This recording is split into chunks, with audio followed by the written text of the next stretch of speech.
last time I talked to you was here at a Mayhem show. I think you were playing with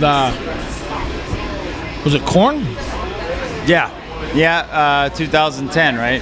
Yep. I think so. Yep, 3 years ago. Five Finger Death Punch as well, right? Yes, that's right. That's right. Wow, I forgot about that. That's right.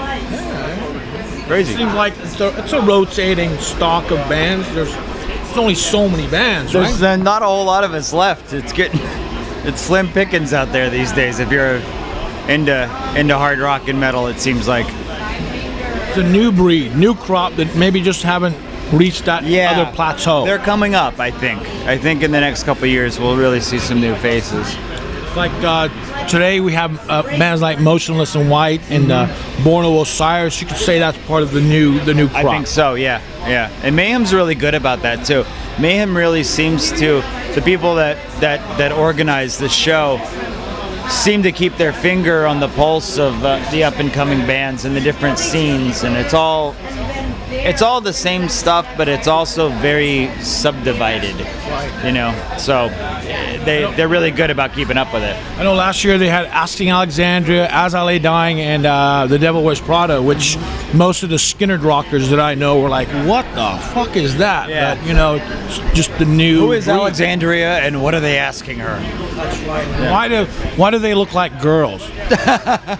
Well, I mean, who doesn't like to look at girls? Everyone likes. No, I'm saying a lot of them. One of the common complaints is they look so emo, as if maybe you or I didn't look like the same back in the day. They're making an effort, you know. Not everybody's beards and long hair and muscles. We need girl rockers too. And I believe they're probably not trying to attract me and my Skinner rocker friends either. Go out on a cliff here and say probably not.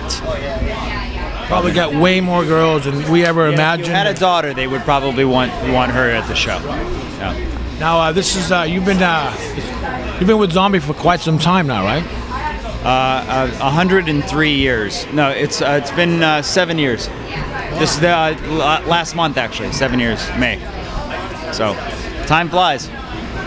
It's the Mighty Z of Capital Chaos TV, and we're hanging out here backstage at Rockstar Mayhem with Piggy D from Rob Zombie. How's it going, man? It's going great. It's going great. We're day 2 today. I think we worked out all the bugs last night, and tonight will be a even better show. And what are you guys bringing to the show that we didn't experience last time? It's a lot of what we had last time. There's just a lot more of it, and it's all bigger.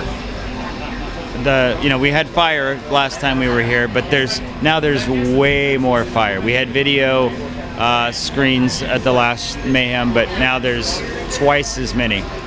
And we've got robots and monsters that are even 3 times the size they were last time. So it's a lot. It's a lot to take in. Wow. And that's par for the course for a zombie show. Yeah, absolutely. Every year. You have a new album? Yep, new album. Venomous Rat Regeneration Vendor came out in April, and it's doing really well. Everyone seems to like it. It's a fun record. It's really upbeat. It's a good fun listen. A lot of different styles depending on what era zombie you're more familiar with, but it really covers all the bases, and I think it's his best record so far.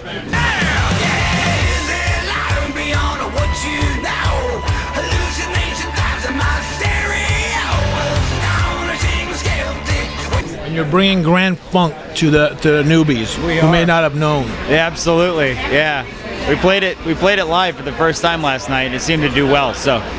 Is it a sing-along Chestnut? Or you do a stop to do the crowd? Does Zombie do sing-alongs with the crowd? Yeah, we've done them before. This is, what's funny? We were just talking about this in the bus. This is the first Zombie song I've played since I've been in the band where we actually have a 3-part harmony. That happened. Wow. So yeah. Well, that must be fun to do something like that. Right? Absolutely. Yeah. We got John singing too. Like everybody's singing. It's great. It's great. Now, this is a very, very special weekend for a certain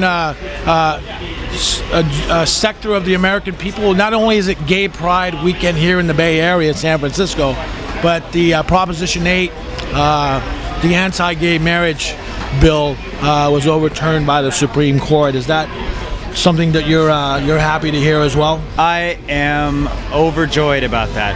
It's about time. I mean, it's 2013, and I'm glad the Supreme Court finally realized what horseshit this whole thing was. Who are we to tell people what they can and cannot do? Who are we to tell people what should make them happy? And I have a lot of gay friends, so I'm really happy, personally for them that they're able to do what they want to do. But it's just a great thing for humanity. It's a great thing for human beings everywhere, I think so. And I believe that God put prostate in a man's butthole for a reason. Clearly, that's where it's at. Clearly. Excellent point. At least I've heard. I haven't ventured that. I leave it to my fellow San Franciscans and whatnot. There you go. So you have you have this tour and just tour, and that's pretty much your life. That's pretty much life for the next 2 years, I think. We got a lot of stuff coming up, so we'll be around for a while. And finally, I know that you're an artist.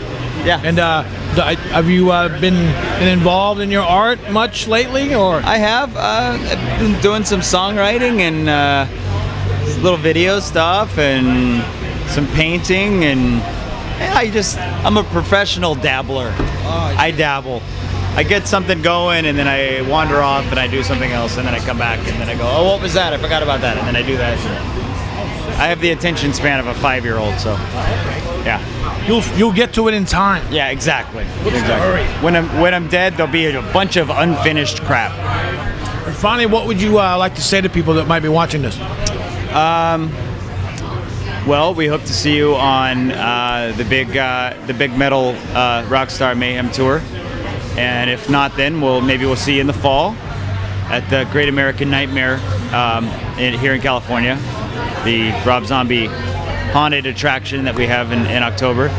And next year we'll see the rest of the world. So, not getting rid of us yet.